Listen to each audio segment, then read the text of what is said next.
नमहु तरु शाखा।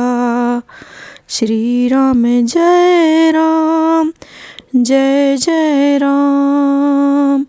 श्री राम जय राम जय जय राम। जय श्री राम। आपका हमारे चैनल एस्ट्रोट्यूब में स्वागत है। वीडियो पसंद आए तो चैनल का सपोर्ट ज़रूर करिए। अब मैं वीडियो शुरू करती हूँ। आज हम बात करने वाले हैं कि घर में सुख समृद्धि और बरकत की प्राप्ति के लिए रामचरितमानस पाठ की विधि के बारे में। जो मैंने ये शब्द कहे हैं, धन धान्य सुख समृद्धि, ये इतने तुच्छ शब्द हैं क्योंकि रामचरितमानस पाठ के फायदे तो अवर्णनीय हैं, जिसका कोई वर्णन ही नहीं है। इतने सारे लाभ हैं, लेकिन आजकल के ज़माने में जिन तरीक़ों से कोई मनोकामना पूरी हो जाए वो महा उपाय माना जाता है, वहीं सब कुछ माना जाता है। इसलिए मैंने इतने छोटे शब्दों का प्रयोग किया है कि इसे आसानी से समझाया जा सके। तो थोड़ी सी महारम के बारे में चर्चा हो जाए। रामचरितमानस के बारे में पढ़ना कैसे पढ़ा जाता है, कैसे गाया जाता है, दोहा, सोरठा, छंद और चौपाई की जानकारी दूंगी। परिचय के साथ कैसे इन्हें अलग अलग तरीक़ों से गाया जाता है और कितने तरीक़ों से गाया जाता है, सब कुछ आपको मैं बताने वाली हूँ। इस वीडियो के ज़रिए आपको संपूर्ण जानकारी प्राप्त होने वाली है। तो सबसे पहले महात्मा के बारे में चर्चा कर लेते हैं। देखिए, इतना ज़्यादा प्रभावशाली क्यों है रामचरितमानस पढ़ना, या फिर इसे वरदान कहें, क्योंकि भगवान हनुमान को वरदान है कि कलयुग में धरती पर वास करें। पर हनुमान जी तो अपनी पूजा से उतना ज़्यादा खुश नहीं होते जितना भगवान श्री रामचंद्र जी की पूजा से होते हैं। उनका नाम सुनने से, उनकी कथा सुनने से प्रसन्न होते हैं। हम अपनी उदाहरण से अगर आपको समझाएंगे तो ये हमें दुनिया में सबसे ज़्यादा प्रिय चीज़ क्या है? गाड़ी, बंगला, आईफोन, मतलब हमें सबसे ज़्यादा प्रिय चीज़ कौन सी है? अगर हमें वो चीज़ मिल जाए तो हम कितना खुश होंगे। वैसे ही भगवान हनुमान को सबसे ज़्यादा प्रिय राम नाम, राम कथा, राम भजन स्वयं श्री रामचंद्र जी हैं। तो वो अपनी पूजा से उतना खुश नहीं होंगे जितना आप उन्हें राम कथा सुनाकर प्रसन्न कर सकती हैं। तो उनकी सभी मनोकामनाएं पूरी करते हैं भगवान हनुमान जी। उस घर को छोड़कर कभी नहीं जाते हैं जहाँ राम कथा, राम भजन या राम चर्चा होती है। इसी तरह से भगवान शिव शंकर हमेशा राम राम जपते रहते हैं। राम जी के वो परम भक्त हैं। अगर आप शिव जी के भक्त हैं, शिव जी की प्रसन्नता के लिए अगर आप रामचरितमानस का पाठ करते हैं, साथ ही साथ गौरी माता हमेशा शिव जी से कहती रहती हैं कि कथा सुनाइए, तो माता दुर्गा माँ, भगवान शंकर, हनुमान जी तो कलयुग में ही आपकी मनोकामना शीघ्र ही पूरी कर देते हैं।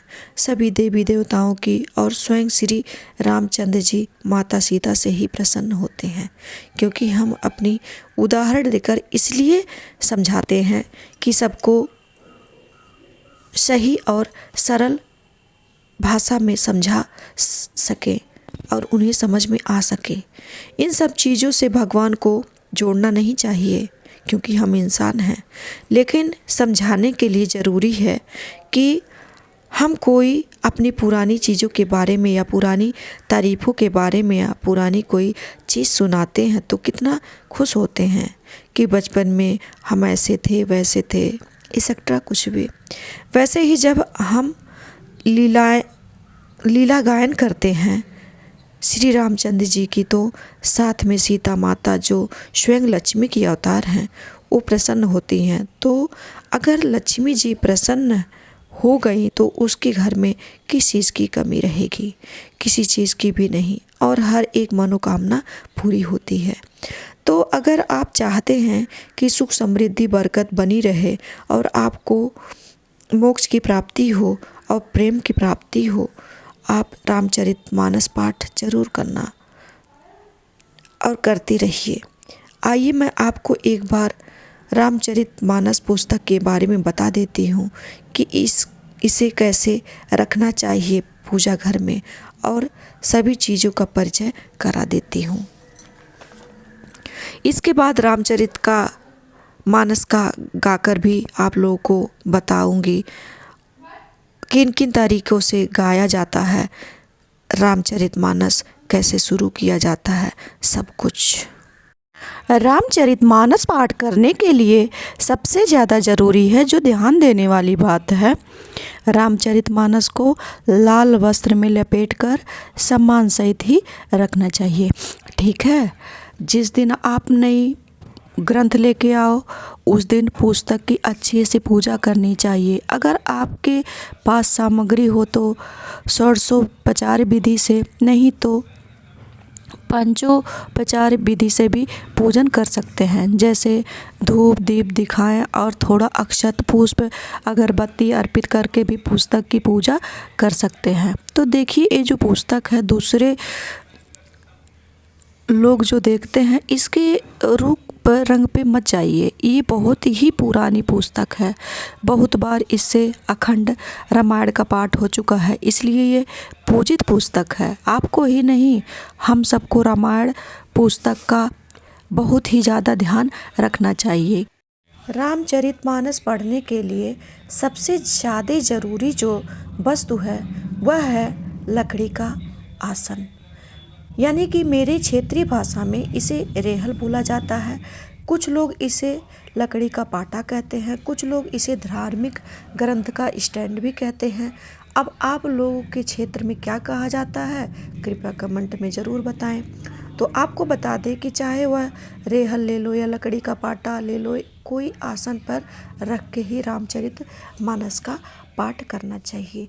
आप लोग को प्रतिदिन रामचरितमानस का पाठ करना चाहिए। इससे मन बहुत ही शुद्ध हो जाता है और आपकी दिनचर्या बहुत ही सुचारू रूप से चलने लगती है। इस आसन पे आप ज़रूरी नहीं है कि रामायण ही पढ़ें, इस पे कई धार्मिक ग्रंथ रखकर पढ़ सकते हैं। उसके बाद रामायण की पुस्तक खोलनी है। पुस्तक खोलते ही आपको यह आसन दिखाई देगा, यही वह आसन है।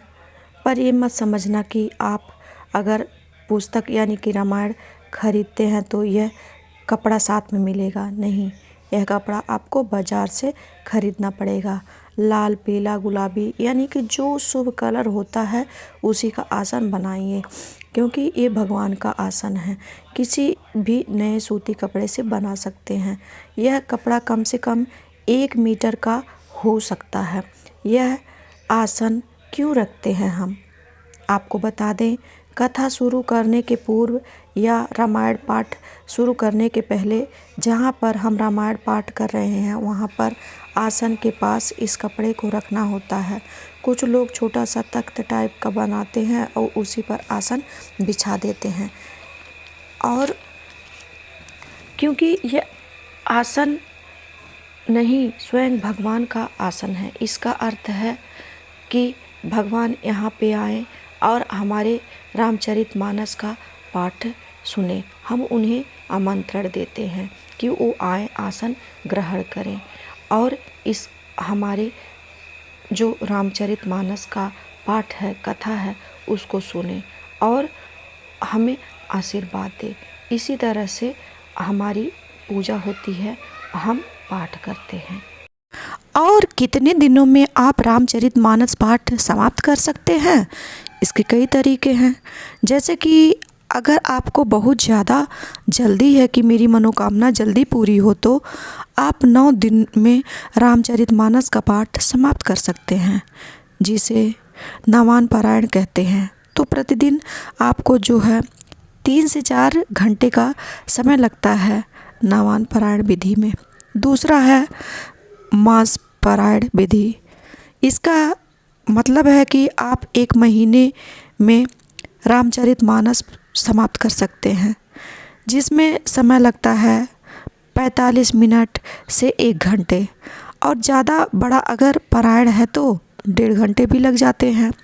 यानी कि 45 मिनट या 1 घंटे का समय लगता है, ठीक है। और 24 घंटे में जो है, अगर आपको एक दिन में रामचरितमानस पाठ को समाप्त करना है, 24 घंटे का अखंड पाठ, जो कि असंभव है एक व्यक्ति के लिए, 2 या 3 व्यक्ति मिलकर कर सकते हैं, ठीक है। तो अब हम बात कर लेते हैं नित्य रामायण पाठ करने का। तो हम बता दें आपको कि आपके पास जितना समय हो, 3 दोहे, 5 दोहे, 7 दोहे, और नहीं समय है तो 1 दोहा ही पढ़िए, पर पढ़िए ज़रूर, ठीक है। तो अखंड पाठ कैसे करते हैं, इसके बारे में हम बात कर लेते हैं। अखंड का मतलब है जो टूटे ना, जिसकी निरंतरता टूटे ना, ठीक है। खंड मतलब होता है टूटना, तो जिसकी निरंतरता टूटे ना उसको कहते हैं अखंड पाठ। तो उसके बारे में मैं आपको बताऊंगी। तो सबसे पहले थोड़ा सा फूल लेकर सीताराम जी के चरणों में अर्पित करें, और उस फूल को उठाकर उस समय पूजा के स्थान पर ही रख दें। उसके बाद आपको शुरू करना है। सबसे पहले दिन जब आप पाठ शुरू करेंगे तो जो भी चीज़ें ग्रंथ में लिखी हैं शुरू के पन्नों पर, वो आप ज़रूर पढ़ें। तो पुस्तक खोलकर देखें, आप आह्वान लिखे हुए हैं, तो सभी देवी देवताओं का आह्वान करके फूल अर्पित करके भगवान के चरणों में रख दें। तो रामायण शुरू करने के पहले राम दरबार का फ़ोटो ज़रूरी रखें, ज़रूरी है, और रखें भी, और वही फूल अर्पित करें। रोज़ करने की आवश्यकता नहीं है, पहले ही दिन में हो जाएगा, ठीक है। और ये जो ध्यान लिखा हुआ है पुरुषों के लिए अगर करना चाहे तो ठीक है, पर महिलाओं के लिए हृदयन्यास, कार्यान्यास इतना ज़रूरी नहीं है। सभी के लिए, पुरुष हो या महिला, आचमन ज़रूरी होता है। तो आप चाहे इस मंत्र से करें, नहीं तो सीधी तरह से राम राम बोलकर भी जल पी सकते हैं, वो भी आचमन हो जाएगा। अगर आपके पास समय है तो इसे रोज़ पढ़कर भगवान का ध्यान आप कर सकते हैं, पर ये भी ध्यान रहे कि आगे की निरंतरता भी ज़रूरी है, क्योंकि आपको पाठ भी करना है, वह भी ज़रूरी है। यहाँ हम आपको बता दें कि अगर आप रामायण पुस्तक नया खरीद कर लाते हैं तो ग्रंथ का षोडशोपचार विधि से पूजन कर लेना चाहिए। सबसे पहले हम आपको बता दें कि अगर आप रामचरितमानस का पाठ शुरू करना चाहते हैं तो राम दरबार का फ़ोटो ज़रूर लाएं, क्योंकि जो राम दरबार की फ़ोटो होती है तो उनकी छवि निहारते हैं, उनका रूप निहारते हैं, तो मन में जो भगवान के प्रति प्रेम उत्पन्न होता है, तो बहुत ज़्यादा ज़रूरी है कि भगवान की आप छवि लाकर रखें। गाने में भी आनंद आता है और मन भी लगता है सबसे ज़्यादा, क्योंकि मन नहीं लगता तो नींद आने लगती है, समझ में भी नहीं आता है। तो जब मन लगता है तो छवि ले आएँ, इन्हें निहारते हुए हम रामायण पाठ कर सकते हैं। जब भी हम पूजा करते हैं, नॉर्मल पूजा जैसे रोज़ आपके घर में पूजा होती है, वहीं पर आपको पाठ करना चाहिए। तो ज़रूरी है कि जब भी घर में रामायण ग्रंथ लाएं तो षोडशोपचार विधि से पूजा करें। रोज़ तो षोडशोपचार विधि से कोई पूजा कर नहीं सकता। क्या क्या चीज़ें ज़रूरी हैं आप जान लीजिए। रोज़ जहाँ पर पूजा होती है वहीं पर आपको पाठ करना चाहिए। इसका एक और फ़ायदा है फ़ोटो लाने का। मैंने बताया जैसे कि फ़ोटो भगवान की लानी चाहिए, उसमें हम सभी देवी देवताओं का आह्वान कर लेते हैं, जैसे कि भगवान हनुमान, श्री रामचंद्र जी, सीता मैया, सभी का आह्वान कर लेते हैं। तो उनको जो है बार बार भेजने की ज़रूरत नहीं होती है। नहीं तो लोग क्या करते हैं, एक खास विधि होती है तो सब लोग भगवान को बुलाते हैं और पूजा समाप्त होने के बाद उन्हें वापस भेज देते हैं। इसी विधि को विसर्जन विधि कहते हैं।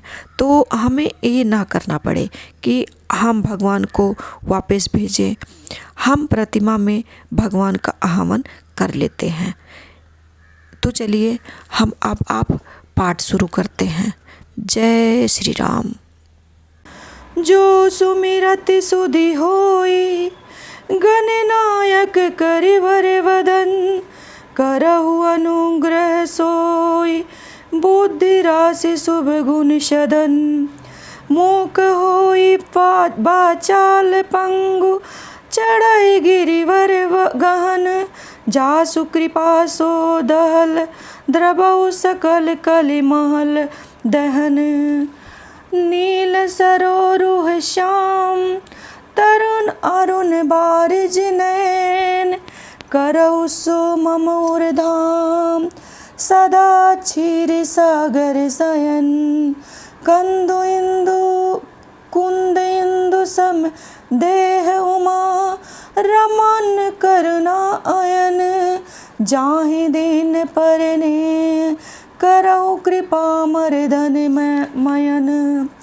बंदौ गुरुपद कंज, कृपा सिंधु नर रूपी, हरि महामोह तब पुंज जासु, बचन रवि करे निकर।